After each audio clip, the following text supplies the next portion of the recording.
There are some questions we may never know the answer to. What happens when we die? What came before the Big Bang? Why am I so short? Why did Dr. Disrespect get banned from Twitch at the height of his popularity in 2020? Dr. Disrespect was the face of Twitch, one of the largest streamers on the platform and one of the largest streamers just in general in the world.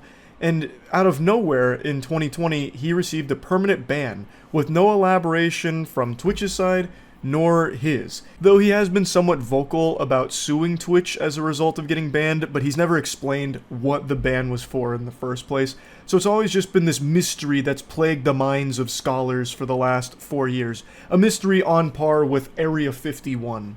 And now, last night, there was a new development in this situation.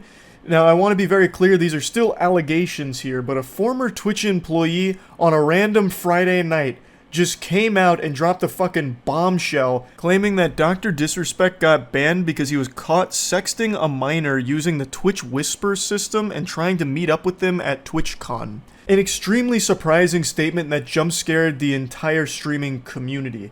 Like, first of all, I didn't even know people used the Twitch Whisper system. That, in and of itself, was a shock. Twitch Whispers is more archaic than AIM and more useless than flavored toilet paper. It hardly functions. It's a joke of a messaging service. But anyway, these are obviously massive allegations against Dr. Disrespect.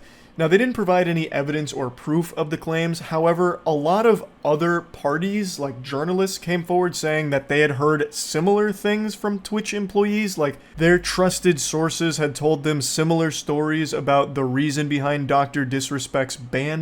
But again, no evidence has been provided publicly for all of this. Right now, it's just a lot of people saying, like, this is what we heard too. Dr. Disrespect did reply to a tweet talking about it a little bit, saying, "Jake, seriously, I get it. It's a hot topic, but this has been settled. No wrongdoing was acknowledged, and they paid out the whole contract." The vast majority of people were pretty unsatisfied with that response from the doc because it's a bunch of hooey, like mumbo-jumbo legal lawyer speak that doesn't actually say anything. Like, instead of saying he didn't do what the claims are, like he didn't sext a minor, he said no wrongdoing was acknowledged, not that no wrongdoing happened. And then mentions that Twitch paid out the whole contract. Which I think the reason he threw that in there is to try and illustrate that Twitch ended up settling with him and paid out his whole contract, which must mean that he was in the right legally, I think is what he's getting at, but it's so obtuse and still doesn't shut down the claim that has been made against him.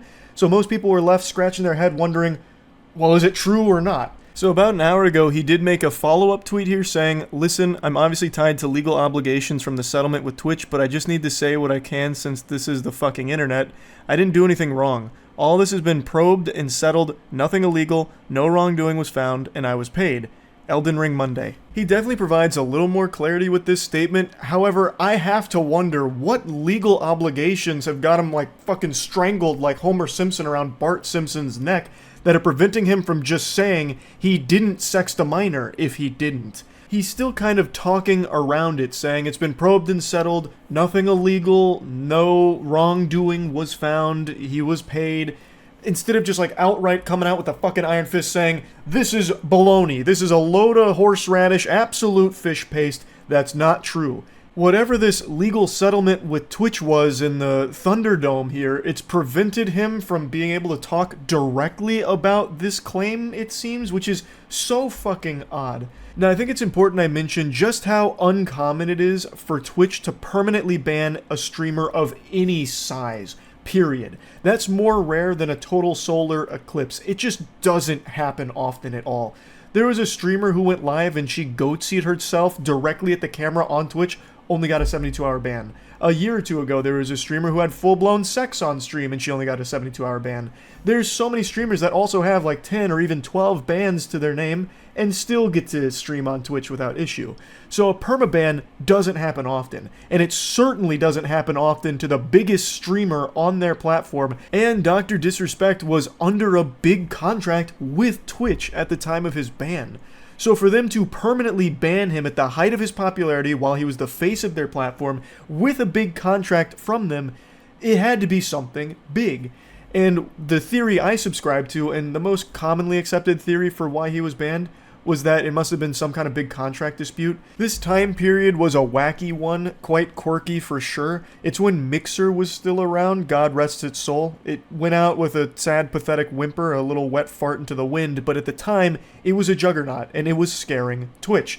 It had recently bought Ninja off of Twitch to Mixer. It bought Shroud. And there was a little bit of a panic from Twitch, who then started issuing massive contracts to streamers on their platform to keep them there and away from Mixer. So the idea was that maybe Dr. Disrespect was talking with Mixer about a huge contract buyout, and it pissed Twitch off, so they banned him and wiped their ass with that contract, which led to Dr. Disrespect suing them for it, but Twitch, in the settlement, made sure that he kept his mouth shut about it.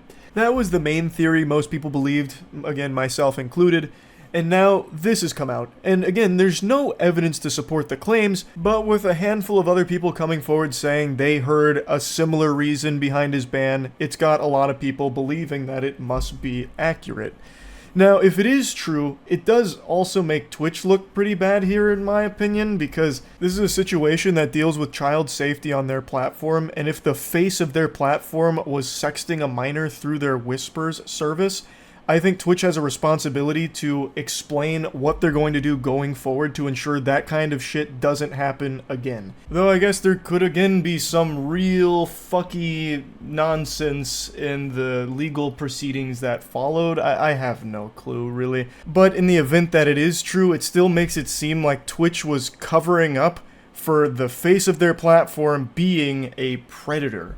And that's not a good look for Twitch. So I guess it's also possible that Twitch wanted to bury this as well, to not take some kind of reputational hit in the public eye.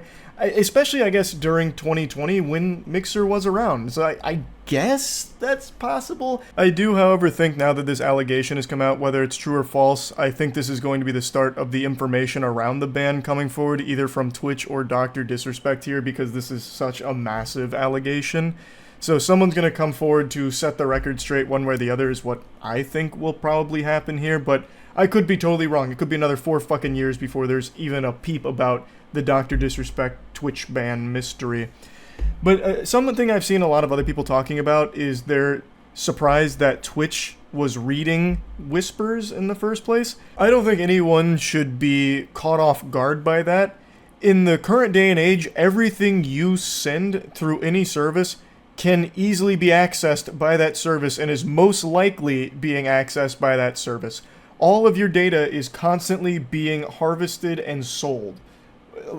I thought everyone knew that by this point. So in this case, Twitch having access to the Whispers and reading them and then taking action from them isn't like an unheard of concept at all.